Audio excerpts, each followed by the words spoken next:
Hello everyone, मैं हूं Bharti. Welcome to my channel. So I hope कि आप सब लोग अच्छे होंगे, अच्छी स्टोरी जो है वो सुन रहे होंगे और मुझे बता रहे होंगे।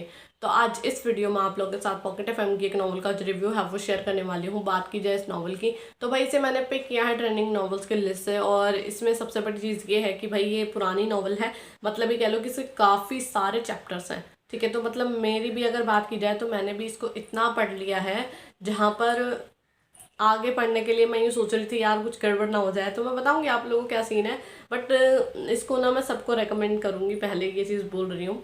बट कुछ रिस्ट्रिक्शंस होंगी और वो जानने के लिए आप लोगों को पूरी वीडियो को एंड तक देखना पड़ेगा। फिलहाल मैं आप लोगों को उसकी डिटेल जो है ना वो प्रोवाइड कर देती हूँ। बाकी इसके जो लिंक्स वगैरह होंगे वो मिल जाएंगे आप लोग को डिस्क्रिप्शन बॉक्स में, वहाँ से जाके जो है आप लोग इस स्टोरी को पढ़ सकते हैं। तो ये जो स्टोरी है उसका नाम है लव का है इंतज़ार और 4.3 इसकी रेटिंग है। इसकी जो ऑथर है वो है पूजा ठाकुर और इसके जो अभी तक चैप्टर्स आए हैं वो है 148। मैंने 60+ इसके चैप्टर्स जो है ना वो पढ़े हैं। तो इसके जो मेन कैरेक्टर्स हैं वो है आर्यन सिंघानिया और रागिनी सिंघानिया। तो अब आप लोगों को खुद ही चीज़ें जो है वो समझ में आ गई होंगी, मतलब आप लोग सोच रहे होंगे ये दोनों कौन है। तो भाई देखो ये यहाँ से स्टोरी स्टार्ट होती है, मतलब कि हमारी जो हीरो हैं उनकी वाइफ है रागिनी सिंघानिया। ठीक है, और इनके दो बच्चे भी हैं, लेकिन एक लड़का एक लड़की। तो पर पूरा सीन क्या है ये मैं आप लोगों को बताऊंगी। थोड़ा सा इंट्रोडक्शन के बारे में बात कर लेते हैं ताकि आप लोगों को चीज़ें जो है ना वो थोड़ी सी समझ में आ जाए। तो ये कहानी एक ऐसी लड़की की है जो अपनी याददाश्त जो है वो खो चुकी है, यहाँ तक कि वो अपना नाम और पहचान पूरे तरीके से भूल चुकी है। पर अपने पति आर्यन सिंघानिया के साथ अपनी ज़िंदगी की एक नई शुरुआत करने जा रही हैं। आर्यन सिंघानिया जो कि इस पूरी हिंदुस्तान का सबसे बड़ा बिजनेस टाइकून है, वह अपनी दौलत और शोहरत की धाक से बड़े आदमी का मुंह बंद करवा सकता है। वह अपनी पत्नी रागिनी सिंघानिया और अपने दो जुड़वा बच्चों के साथ एक हंसती खेलती जिंदगी जी रहा है। क्या यह वाकई एक हंसता खेलता परिवार है या है इसके पीछे छुपा हुआ कोई राज? जानने के लिए पढ़ते रहिए मोहब्बत और नफरत के सफ़र की एक अनोखी कहानी। तो ठीक है, जैसे कि आप लोगों ने पढ़ा इंट्रोडक्शन से आप लोगों को एक ही चीज़ समझ में आई होगी कि जो रागिनी है उनकी याददाश्त जो है वो जा चुकी है, लेकिन फिर भी वो अपनी लाइफ को दोबारा से स्टार्ट करने के लिए नए तरीके से जीने के लिए तैयार है। लेकिन क्या सच में वो रागिनी ही है? सबसे बड़ा क्वेश्चन तो यहाँ पर ये उठाती हूँ मैं आप लोगों के आगे, क्योंकि जो रागिनी हकीकत में है वो तो वहाँ है ही नहीं। वो दुनिया की नज़रों में बेशक रागिनी सिंघानिया की तरह खुद को प्रेजेंट कर रही हैं, लेकिन वो रागिनी है ही नहीं। ठीक है, मतलब बेसिकली आप ये कह लो कि हमारे हीरोइन को एक नया जन्म जो है वो मिलता है, लेकिन ये एक रीबर्थ स्टोरी नहीं है।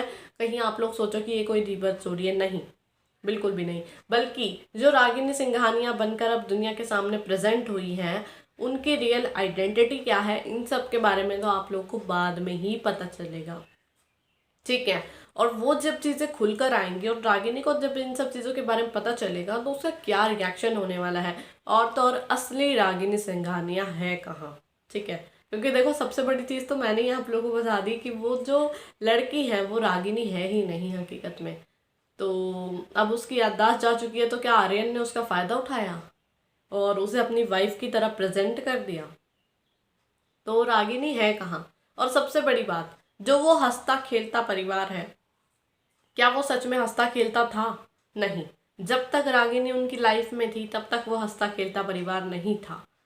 ठीक है, लेकिन जब ये सेकंड वाली रागिनी इनकी लाइफ में एंट्री करती हैं तो हाँ, ये परिवार जो है वो एक हंसता खेलता परिवार ज़रूर बदल जाता है, सॉरी मतलब बन जाता है। लेकिन क्या हमारे हीरो जो हैं वो इनको एक्सेप्ट करेंगे? मतलब दुनिया के सामने बेशक उन्होंने उनको एक नाम दे दिया है, अपनी वाइफ की आइडेंटिटी दे दी है, अपने बच्चों की माँ की तरीके से उनको प्रेजेंट किया है, लेकिन क्या घर के अंदर भी ये सारी चीज़ें होंगी या फिर उनके साथ अजनबियों जैसा सलूक किया जाएगा? तो ये सब कुछ जानने के लिए आप लोग को इस नॉवल को खुद ही पढ़ना पड़ेगा।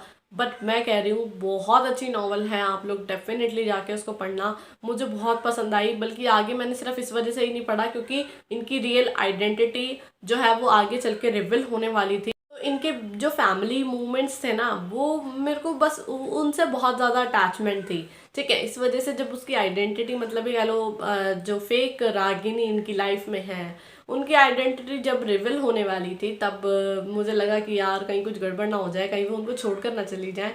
बस इसी डर से मैंने उसको आगे नहीं पढ़ा। लेकिन ऐसी बात नहीं है कि मैं नहीं पढ़ूंगी, मैं डेफिनेटली इस नॉवल को आगे पढ़ूंगी। तो ऐसा ही कुछ सीन होता है, तो अब आप लोग समझ गए। लेकिन उनकी आइडेंटिटी कोई सिंपल आइडेंटिटी नहीं है, उनका भी बैकग्राउंड जो है वो काफ़ी ज़्यादा स्ट्रॉन्ग है। रागिनी की तरह नहीं है, बल्कि रागिनी की बात की जाए तो उनका फैमिली बैकग्राउंड कुछ था ही नहीं, ठीक है। बल्कि उन्होंने जो है हमारे हीरो यानी आर्यन से एक ये कह लो कि झूठ बोलकर, ये कह लो ब्लैकमेल करके शादी की थी। अब वो ब्लैकमेल क्या किया था उन्होंने, और सबसे बड़ी चीज़, ये जो दोनों बच्चे हैं ये किसके बच्चे हैं? क्या ये आर्यन और रागिनी के ही बच्चे हैं? सबसे बड़ा क्वेश्चन मार्क, ठीक है। तो लेकिन फिर भी क्यों आर्यन इनको एक डैड की तरीके से प्यार करता है, ये सब कुछ जानने के लिए आप लोगों को खुद ही इस नॉवल को पढ़ना पड़ेगा। और तो और जब हमारी हीरोइन की आइडेंटिटी सामने आएंगी तो क्या वो आर्यन और बच्चों को छोड़कर चली जाएंगी?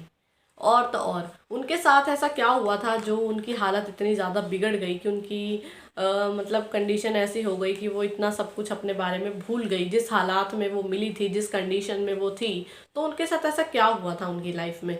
किसने उनको इतना ज़्यादा हार्म करा? क्या इसके पीछे कोई प्रॉपर्टी का रीज़न था या फिर कुछ फैमिली कॉन्फ्लिक्ट्स थे? ये सब कुछ जानने के लिए आप लोगों को इस नॉवल को खुद ही पढ़ना पड़ेगा। मतलब इसमें ये कह लो इतने सारे क्वेश्चन मार्क्स है ना। बेशक मिस्ट्री सस्पेंस इन्होंने बहुत अच्छे तरीके से मेंटेन करके रखा है, साथ में जो cute sweet comedy entertainment family वाला जो सीन होता है ना, वो सब कुछ आप लोगों को देखने को मिलेगा। मतलब ये कह लो कि एक बढ़िया पैकेज है इस स्टोरी में, आप लोग को जो हर चीज़ देखने को मिलेगी, चाहे वो एक बिजनेस वाली साइड से हुई, दूसरी तरफ हमारी हीरोइन के हिडन टैलेंट्स की बात हुई। मतलब वो कोई ऐसी लड़की नहीं है कि नॉर्मल सी, नहीं, उनको अलग अलग तरीके की लैंग्वेज आती हैं, ठीक है। उनको मतलब ये कह लो कि एक अलग सी चीज़ आप लोग को देखने को मिलेगी कि उनका जो इंटेलिजेंस है वो सारी चीज़ आप लोग को देखने को मिलेगी कि भाई हाँ, उन्होंने वो सारी चीज़ें जो हैं वो पहले अपनी लाइफ में की है। बल्कि वो अपने हस्बैंड से ही ऐसे सोच में पड़ जाती है, इन्हें नहीं पता क्या मेरे बारे में? तो ये चीज़ें जो है ना वो काफ़ी अलग थी, लेकिन जो चेंज था ना वो बहुत पॉजिटिव था। और जो असली रागिनी है वो कहाँ है, ये जानने के लिए तो आप लोगों को खुद ही इस नॉवल को पढ़ना पड़ेगा। लेकिन काफ़ी अच्छी है, मैं हर किसी को रिकमेंड करूँगी ज़रूर जाके इस नॉवल को पढ़ना। फिर आके मुझे कमेंट करके ज़रूर बताना आप लोग को ये नॉवल जो है वो कैसी लगी। मुझे तो काफ़ी ज़्यादा पसंद आई, क्योंकि इसमें आप लोगों को हर एक चीज़ जो है ना वो देखने को मिलेगी, और साथ में बहुत कुछ सीखने और समझने को भी मिलेगा। तो सब हर कोई जाके ज़रूर इस नॉवल को पढ़ना, ठीक है। बाकी रिस्ट्रिक्शंस की बात करूँ तो भाई देखो, थोड़ी सी जो मतलब इमोशनल चीज़ें हैं ना, मतलब बहुत ही ज़्यादा जो बिल्कुल ही नहीं देखना चाहते हैं 1% भी इमोशन, मतलब ये इमोशनल चीज़ें सेंटी हो जाने वाली, वो वाली चीज़ अगर आपके अंदर है तो भाई फिर तो मत पढ़ना। लेकिन बाकी नॉर्मल हर कोई पढ़ सकता है, हर कोई जिसे कहते हैं, इतना ज़्यादा भी नहीं है इमोशनल चीज़ें, ठीक है। तो हर कोई जाके पढ़ सकता है, बस इमेजिनेशन तक रखना है। कुछ पॉजिटिव हो तो डेफिनेटली एडमायर कर सकते हैं, मैं बाकी सबको रिकमेंड कर रही हूँ, ठीक है। तो जो नॉवल को पढ़ेंगे और जिन्होंने पढ़ ली है वो मुझे कमेंट करके जरूर बताना आप लोगों को नॉवल जो है वो कैसी लगी। तो मैं उम्मीद कर रही हूँ कि आप लोगों को मेरी वीडियो और मेरा रिव्यू जो स्टोरी को लेकर पसंद आएगा। तो अगर आप लोगों को मेरी वीडियो पसंद आती है तो वीडियो को लाइक करना, चैनल को सब्सक्राइब करना बिल्कुल भी ना भूलिएगा। और अगर आप लोग चाहते हैं आपकी फेवरेट स्टोरी नॉवल बुक है फिर आपका मैं रिव्यू शेयर करूँ, तो आप लोग मुझे कमेंट करके बता सकते हैं। जितनी जल्दी हो सकेगा मैं वीडियो लेकर हाजिर हो जाऊँगी। बाकी जब तक नेक्स्ट वीडियो आती है तब तक के लिए बाय, और thank you for watching my video.